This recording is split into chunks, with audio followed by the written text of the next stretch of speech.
இன்னைக்கு நம்ம என்ன பார்க்க போறோம் சொல்லி பார்த்தா, மூன்றாம் பிறை வழிபாடு செய்வதன் அவசியம் என்ன அப்படிங்கிறத தான் பார்க்க போறோம். இந்த மூன்றாம் பிறை வழிபாடு அப்படிங்கிறத நம்முடைய பஞ்சாங்கத்திலே தெளிவாகவே கொடுத்திருப்பார்கள். அந்த பஞ்சாங்கத்துல பார்க்கும் பொழுது ஒவ்வொரு மாதத்திலுமே ஏதோ ஒரு நாளிலே சந்திர தரிசனம் அப்படிங்கிறத கொடுத்திருப்பார். இது என்னைக்கு கொடுத்திருப்பான்னு பார்த்தா, அமாவாசைக்கு மறுநாளாகிய பிரதமை, அதனை அடுத்து வரக்கூடிய அந்த த்விதியை திதின்னு சொல்றோம் இல்லையா, அதாவது அமாவாசையும் சேர்த்து அமாவாசை பிரதமை த்விதியின்னு சொல்லப்படக்கூடிய அந்த மூன்றாவது நாளிலே அமாவாசையையும் சேர்த்து வரக்கூடிய அந்த மூன்றாவது நாளன்று சந்திர தரிசனம் என்று கொடுத்திருப்பார்கள். இதைத்தான் நாம் மூன்றாம் பிறை தரிசனம் அப்படின்னு சொல்றோம். இந்த மூன்றாம் பிறை அப்படிங்கிறது பார்த்தோம்னா ஒரு மெல்லியதாக ஒரு நகைக்கோடு போல் தான் நமக்கு தெரியும். ரொம்ப பளிச்சுன்னெலாம் தெரியாது. ஒரு மெல்லியதாக ஒரு நகைக்கோடு, அதுவும் எத்தனை மணிக்கு தெரியும்னு பார்த்தோம்னா மாலை அந்த 6:30 மணி சுமாருக்கு நம்ம பார்க்கலாம்.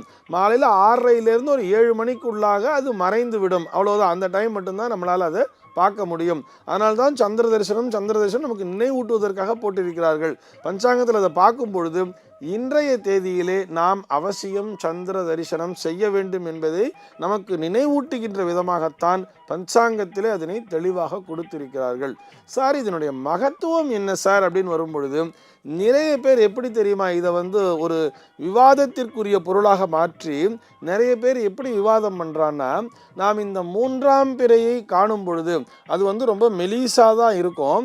அதனை காணும் பொழுது நம்முடைய கண்களுக்கு உண்மையிலேயே சக்தி இருக்கிறதா, நமக்கு வயதானதன் காரணமாக நம்முடைய கண்ணில் பவர் குறைஞ்சி போச்சா இல்லையாங்கிறத அந்த நாளில் டெஸ்ட் பண்ணுறதுக்காக இப்படி வச்சிருக்கா, உண்மையிலேயே ஒருவன் ஆரோக்கியமான ஒரு கண்களை கொண்டிருக்கிறான், அவனுடைய கண்களிலே பார்வையினுடைய தீட்சிண்யம் என்பது சரியாக இருந்தால் மட்டும்தான் அவனுக்கு மூன்றாம் பிறையானது கண்ணுக்கு தெரியும். கண்ணுக்கு தெரியலன்னு சொன்னால் இவனுடைய கண்களானது கொஞ்சம் கொஞ்சமாக பார்வை பலத்தை இழந்து கொண்டிருக்கிறது என்று அர்த்தம். இதனை புரிந்து கொள்வதற்காகத்தான் நம்முடைய பெரியோர்கள் இப்படி வைத்திருக்கிறார்கள் சொல்லி இதனை விவாத பொருளாக மாற்றி விவாதம் செய்து கொண்டிருக்கிறார்கள். உண்மையிலேயே அப்படி நம்முடைய பெரியோர்கள் சொல்லவே இல்லை. நம்முடைய பெரியோர்கள் சொன்னதன் காரணம் அது ஆன்மீக அதிர்வலையை ஏற்படுத்தக்கூடியது என்பதற்காகத்தான். ஆன்மீக ரீதியாக அதிர்வலையை ஏற்படுத்தணுங்கிறத நமக்கு எப்படி தெரியுமா புரிய வச்சிருப்பா, இந்த மூன்றாம் பிறை சந்திரன் அப்படிங்கிற ஒரு விஷயம் இருக்கு இல்லையா, இந்த பிறை சந்திரனை எங்கே கொடுத்திருப்பார்கள் யோசிச்சு பாருங்க. பரமேஸ்வரனுடைய தலையிலே தானே கொடுத்திருப்பார்கள். பிறை சூடன்னே பேரு சுவாமிக்கு, சந்திரசேகரன்னே பேரு. அதே மாதிரி அம்பாளினுடைய தலையிலேயும் அந்த சந்திரனை கொடுத்திருப்பார்கள். பிள்ளையாரினுடைய அந்த தலையிலேயும் சந்திரனை கொடுத்திருப்பார்கள். பிள்ளையாருக்கு பார்த்தோம்னா பாலச்சந்திராய நமஹா அப்படின்னு பேரு. நிறைய பேர் இதை பாலச்சந்தர்ங்கிற பேர் சொல்லிட்டு இருக்கா. அது பாலச்சந்திராய நமஹா கிடையாது, பாலச்சந்திராய நமஹா. பால அப்படின்னு சொன்னா நெற்றின்னு அர்த்தம். பாலம்னு சொல்றோம் இல்லையா, கபாலம்னு சொல்றோம். நெற்றிக்கு மேல் பகுதியை நாம் கபாலம்னு சொல்றோம்.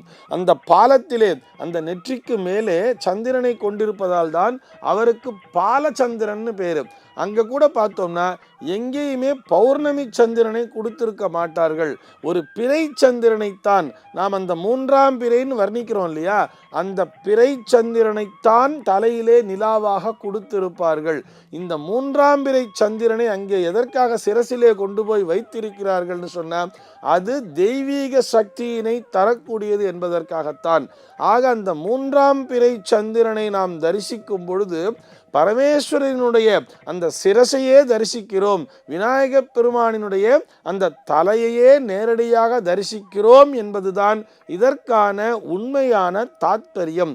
ஆக அந்த டிவினிட்டின்னு சொல்றோம் இல்லையா, அந்த தெய்வீக தன்மையை நமக்கு நேரடியாக அளிக்கக்கூடியது இந்த மூன்றாம் பிறை சந்திரன்.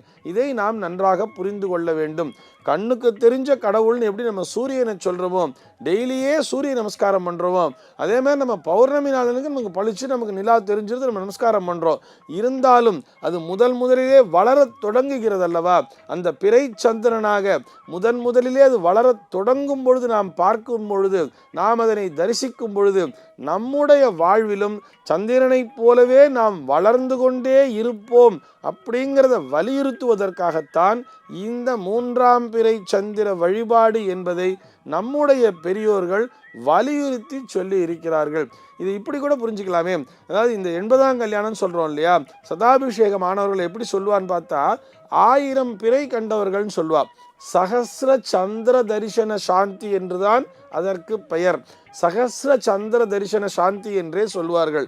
1000 பிறை கண்டவர்களுக்கு நாம் சாந்தி அபிஷேகம் செய்ய வேண்டும் என்றும் சொல்லுவார்கள்.